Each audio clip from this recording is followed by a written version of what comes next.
Hi, I'm Kim, I'm Karen, and this is No Filter Career Advice. and we're back. Yep, today we are going to talk about what to do when you're not really crazy about your job. Just have a little bit of advice and support for you.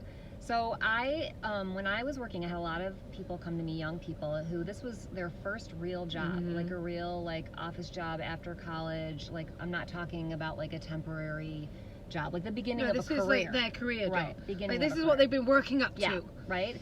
And they've been there for a little bit, and they're a little bit disillusioned, right? And in fact, maybe they've switched jobs. Maybe this is their second, first career job, right? And they're still like, oh my gosh, I don't like this, I don't like that. And so here's our advice for you, and we're going to keep it short today. But the first thing is look, work is called work for a reason, right? It's not always fun, It's not always easy. but that's okay. So number one, just do your hardest, do your job, because right now the most important thing is that you're building your experience and your reputation, Absolutely. right? Everything is perception. Right. So even if you're not digging it, work hard. Yes. And then something to think about is, look, don't waste your time. Don't just go, oh, I gotta do my job, blah, blah, blah. Learn as much as you can. And even if you're not learning in the thing that you're actually doing, think of all the people around you and all the opportunities there are to learn at your job, And in your workplace. the networking and, Right. and learning from people that have been doing that job for a while. Yeah. I think that's really, really, really important. And also just be nice. Because you can go far being nice. Yeah, one of our and excited and eager. hungry. and Hungry is a really hot word right now. Oh, for sure.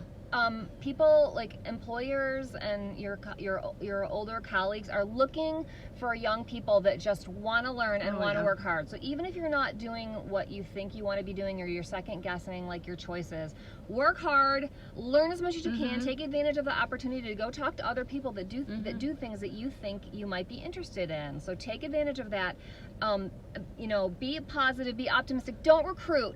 Really resist the urge to go to your colleagues and your work friends about so and so did this and I can't believe I have. Just please try to resist. If you feel the need to vent, and believe me, we're proponents of venting. You have to. Vent to somebody outside. Yeah, you have to build those relationships. And actually, I can give you an example, because one of my friends, who was a former student, she started a new job on Monday. And we laughed because, it's a new office environment, and she was chit-chatting about her day. And she said, I was already warned, everybody knows everybody in each of these departments. And a lot of the times people are related. So don't talk about someone. Oh my God. And then you find out, so that's so-and-so was sister-in-law or brother-in-law or something, because it totally backfires. So again, just be appreciative of the opportunity to learn from each other, building those relationships. Be very careful of who you talk to and when you do vent. And just do that when you're at home. Talk to a significant other. Don't do that at work. Right. So just a couple more points is, make sure that I think it'll make you feel better if you're not really happy where you are, is to make a plan forward. Yeah. So is there a different move that you can make within your organization? Talk to colleagues, talk to HR, talk to your supervisor and say, I'm not sure this is the right fit for me. I'm really interested in this or that. You're taking a little bit of a risk, right? Talking to your boss can backfire on you, but make sure that you've put in the time and the energy and the effort before you go asking for a move. And I would say that minimum 6 months. Ideally wait a year. Do a really good job for a year before you start sniffing around for something else. So a couple things: make a plan forward. Think about something that you might like to do to maybe even inspire you, whether it's in the workforce or after. Maybe take a class. Maybe go a little bit of training. Right. Or maybe talk to other people. Go to some networking events. Talk to other people that maybe are somewhere that you'd like to be or something you'd like to learn. And a couple things, worst case scenario kinds of things, if you are going to leave a job, just remember to be super respectful. Do not burn any bridges. Yeah. You don't know when those people you might need to go back to or ask for advice. Or that you might end up working with again later in life. for sure. Right, or maybe we know how that works. Another opportunity later or whatever. Just don't burn any bridges.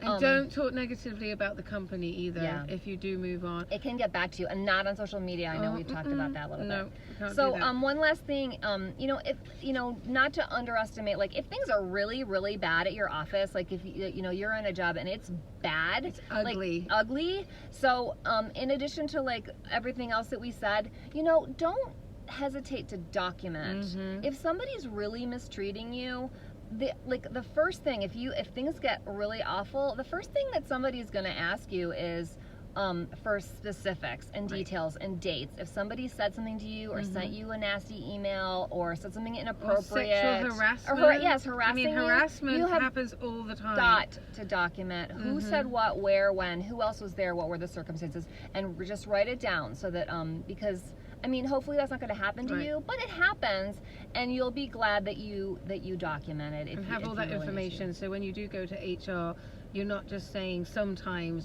this somebody happened, was mean to me, or they're abusing me. You have well, information and specifics, and it may be something sexual, it may be something religious, it may be something to do with the way that you dress. Whatever it is, just write it down so you have that information when you go to HR, because that's what they're going to want from you. Right. So we got 6 minutes of information there. We did. I felt very good about that. Right. So we're going to leave that with you guys, and we're going to create a couple more videos to go with our blog. And thanks again for listening. All right. Bye.